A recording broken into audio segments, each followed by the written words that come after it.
Hello every one. കഴിഞ്ഞ ക്ലാസ്സിൽ നമ്മൾ law of conservation of mass പഠിച്ചു. ഇനി നമുക്ക് സെക്കൻഡ് ലോ ആയ ലോ ഓഫ് കോൺസ്റ്റൻറ്റ് പ്രൊപ്പോർഷൻ പഠിക്കാം. Law of constant proportion. ലാവോസിയറിന് ശേഷം ജോസഫ് പ്രൗസ്റ്റ് എന്ന സയൻറ്റിസ്റ്റ് എക്സ്പെരിമെൻറ്റ്സ് നടത്തിയപ്പോൾ മനസ്സിലായി പല കോമ്പൗണ്ട്സിലും ഒന്നിലധികം ഇലമെൻറ്റ്സ് ഉണ്ടെന്നും ഈ കോമ്പൗണ്ട്സിലുള്ള ഇലമെൻറ്റ്സ് എപ്പോഴും ഒരു ഫിക്സഡ് റേഷ്യോ ബൈ മാസിലായിരിക്കും കാണപ്പെടുക എന്നും പറഞ്ഞു. For example, water. എവിടെ നിന്നും നമ്മൾ വാട്ടർ എടുത്താലും ലൈക്ക് ബോർവെൽ, സീ, റിവർ, ഇങ്ങനെ എവിടെ നിന്നും നമ്മൾ എടുക്കുന്ന വാട്ടർ അത് പ്യൂരിഫൈ ചെയ്ത ശേഷം നോക്കിയാൽ അതിൽ ഹൈഡ്രജനും ഓക്സിജനും എപ്പോഴും 1:8 എന്ന മാസ് റേഷ്യോയിലായിരിക്കും അടങ്ങിയിരിക്കുന്നത് എന്ന് നമുക്ക് കാണാൻ സാധിക്കും. അതുപോലെ തന്നെ 9 ഗ്രാം പ്യൂരിഫൈഡ് വാട്ടർ ഡീകമ്പോസ് ചെയ്താലും അതിൽ നിന്നും 1 ഗ്രാം ഹൈഡ്രജനും 8 ഗ്രാം ഓക്സിജനും മാത്രമേ നമുക്ക് ലഭിക്കുകയുള്ളൂ. അതായത് ഒരു ഹൈഡ്രജൻ ആറ്റത്തിൻ്റെ ആറ്റോമിക് മാസ് 1U ആണ്. ഒരു ഓക്സിജൻ ആറ്റത്തിൻ്റെ ആറ്റോമിക് മാസ് 16U ആണ്. വാട്ടറിൽ 2 ഹൈഡ്രജൻ ആറ്റങ്ങളും ഒരു ഓക്സിജൻ ആറ്റവും ഉണ്ട്. സോ ഹൈഡ്രജൻ ആറ്റത്തിൻ്റെ mass 2 × 1 that is equal to 2. ഓക്സിജൻ്റെ mass 1 × 16 that is equal to 16U. ഇവ തമ്മിലുള്ള റേഷ്യോ 2:16 എന്നാണ്. ഇവയെ ഏറ്റവും ചെറിയ സംഖ്യകളാക്കിയാൽ അതിനെ നമ്മൾ 2 കൊണ്ട് സിംപ്ലിഫൈ ചെയ്യണം. അപ്പോൾ നമുക്ക് 1:8 എന്ന് കിട്ടും. സോ വാട്ടറിൽ ഹൈഡ്രജനും ഓക്സിജനും എപ്പോഴും 1:8 എന്ന ഫിക്സഡ് റേഷ്യോയിലാണ് ഉള്ളത്. അനദർ എക്സാമ്പിളാണ് അമോണിയ, NH3. ഇതിൽ നൈട്രജനും ഉണ്ട് ഹൈഡ്രജനും ഉണ്ട്. Atomic mass of nitrogen 14, atomic mass of hydrogen 1.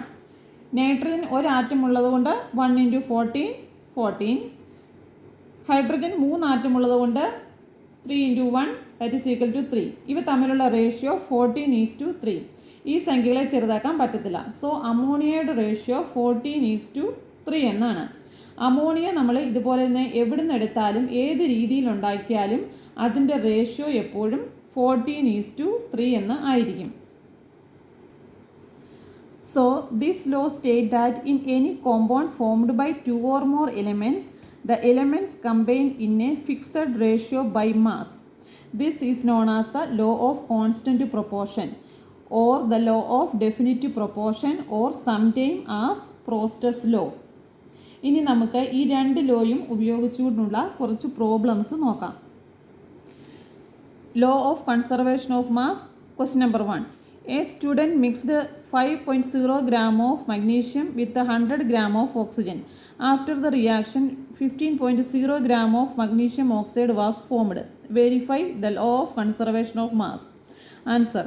Mass of magnesium 5.0 gram.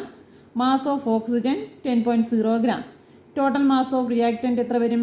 5.0 plus 10.0 that is equal to 15.0 gram. Magnesium plus oxygen reactant ആണ്, ഗീവ്സ് പ്രോഡക്റ്റ് ആയ മഗ്നീഷ്യം ഓക്സൈഡ് കിട്ടുന്നു. ടോട്ടൽ മാസ് ഓഫ് പ്രോഡക്റ്റ് തന്നിട്ടുണ്ട് 15.0 gram.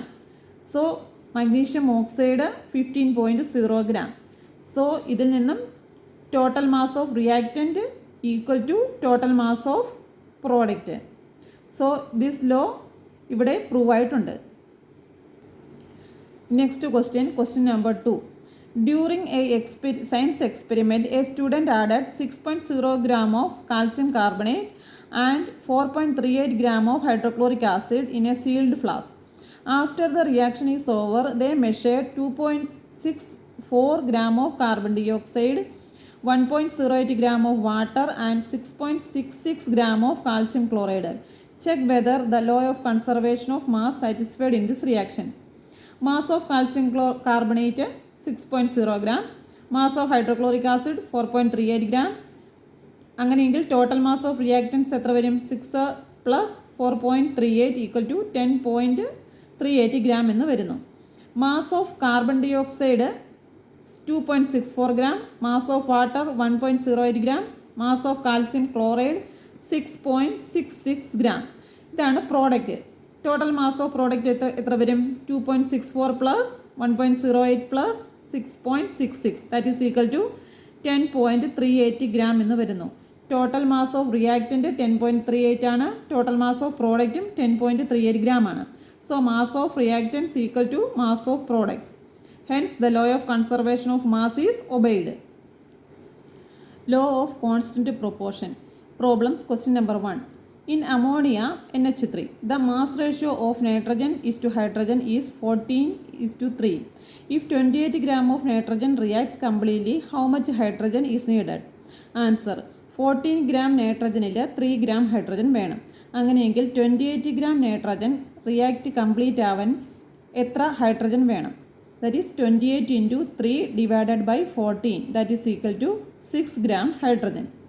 Question number 2. In sodium chloride, the mass ratio of sodium chlorine is 23:35.5. If 69 gram of sodium reacts completely, how much chlorine is needed? Answer. 23 gram നൈട്രജനിൽ 35.5 chlorine വേണം. 69 gram നൈട്രജനിലോ 69 into 35.5 divided by 23. That is equal to 106.5 gram chlorine. Question number 3. In carbon dioxide, the mass ratio of carbon and oxygen is 12:32. If 24 gram of carbon react completely, how much oxygen is needed? Answer. 12 ഗ്രാമിൽ 32 gram of oxygen വേണം. അങ്ങനെയെങ്കിൽ 24 gram of കാർബണിൽ എത്ര oxygen വേണം? 24 into 32 divided by 12. That is equal to 64 gram of oxygen.